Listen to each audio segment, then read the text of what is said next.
R Gujarat ન્યૂઝમાં આપનું સ્વાગત છે।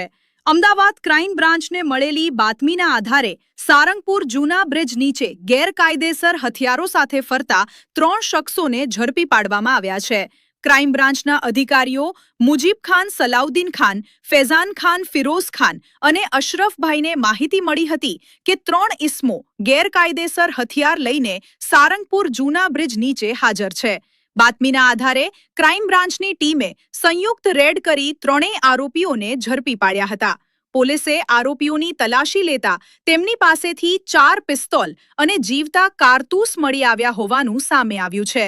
પોલીસે ગેરકાયદેસર હથિયારો કબજે લઈ 3 આરોપીઓ વિરુદ્ધ કાયદેસરની કાર્યસરની કાર્યવાહી હાથ ધરી છે। આરોપીઓ આ હથિયારો ક્યાંથી લાવ્યા અને તેનો ઉપયોગ કયા હેતુથી થવાનો હતો તે દિશામાં ક્રાઇમ બ્રાન્ચ દ્વારા વધુ તપાસ ચાલુ છે।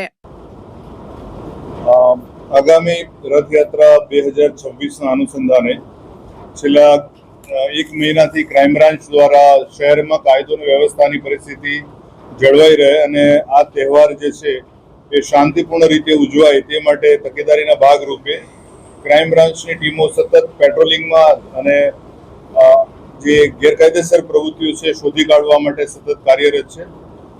આજ જે કામગીરી ચાલી રહેલી હતી એ દરમિયાન આજરોજ ક્રાઇમ બ્રાન્ચની ટીમ દ્વારા સારંગપુર નવા બનતા બ્રિજના નીચેથી 3 આરોપીઓને 4 વેપન અને 2 જીવતા કારતૂસ સાથે પકડાયા છે અને સાથે વધારામાં 1 મેગઝીન પણ સાથે પકડાયેલું છે।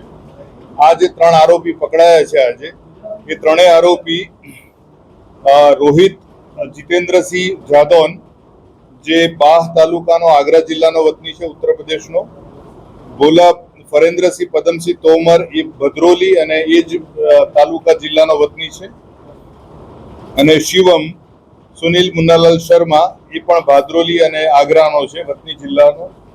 આ જે 3 પાસેથી જે 4 પિસ્ટલ મળ્યા છે, 2 જીવતા કારતૂસ ને વધારાનું 1 મેગઝીન એડિશનલ મળેલું છે, કુલ 1,40,80,400 નો મુદ્દામાલ મળેલો છે। આ 3 જે આરોપી જે છે એમની સરેરાશ ઉંમર જે છે એ 20 થી 22 વર્ષની છે। પહેલા આરોપીની ઉંમર 20 વર્ષ છે, બીજાની 21 અને ત્રીજાની 22 વર્ષની છે। આ જે હથિયાર જે અત્યારે લાવ્યા છે લોકો અને એમના વિરુદ્ધનો જે ગુનો દાખલ થયેલો છે, પ્રાથમિક પૂછપરછમાં 3 આરોપી દ્વારા જણાવવામાં આવેલું છે કે આ લોકો જે આરોપી નંબર 1 છે રોહિત છે એની આગેવાની હેઠળ આ જે પ્રકારના હથિયારો લઈ ગુજરાતમાં આવવું અને ત્યાં આવીને વેચાણ કરવા માટે એ લોકો આવેલા હતા અને જે સોર્સ દ્વારા જે માહિતી મળી એ દ્વારા ક્રાઇમ બ્રાન્ચની ટીમ દ્વારા આ 3 જણને ગેરકાયદેસર હથિયારો સાથે અટક કરવામાં આવેલા છે।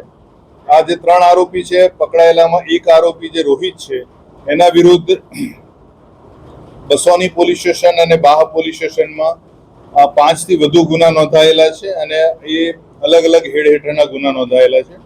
એટલે એ યુવા વયથી જ જે ગુનાખોરીની પ્રવૃત્તિ છે એમાં સંડોવાયેલો છે અને આ જે પ્રાથમિક પૂછપરછમાં જે માહિતી મળી છે એ મુજબ આ હથિયારો એ લોકો અમદાવાદથી મહેસાણા લઈ જવાના હતા અને મહેસાણા ખાતે અશરફ રૂપે આસુ મુલ્લા જે વિસનગર રોડ મહેસાણા ખાતે રહે છે એના મંગાવ્યા મુજબ એ લાવેલા હતા અને એને પહોંચાડવાના હતા। હાલ આરોપીની વધુ પૂછપરછ ચાલુ છે। આવતીકાલે આરોપીના વધુ તપાસ અર્થે નામદાર કોર્ટ સમક્ષ રજૂ કરી રિમાન્ડ મેળવવામાં આવનાર છે।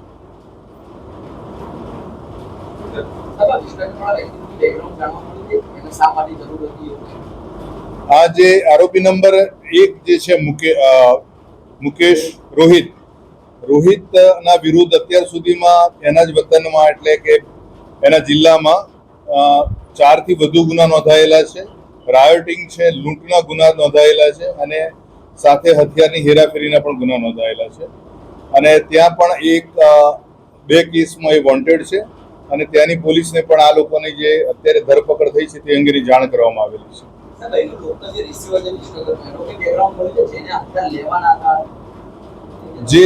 જે આ હથિયાર જે વ્યક્તિએ મંગાવેલા હતા અને એ ખરીદનાર હતો એ વ્યક્તિની અત્યારે શોધખોળ ચાલી રહેલી છે।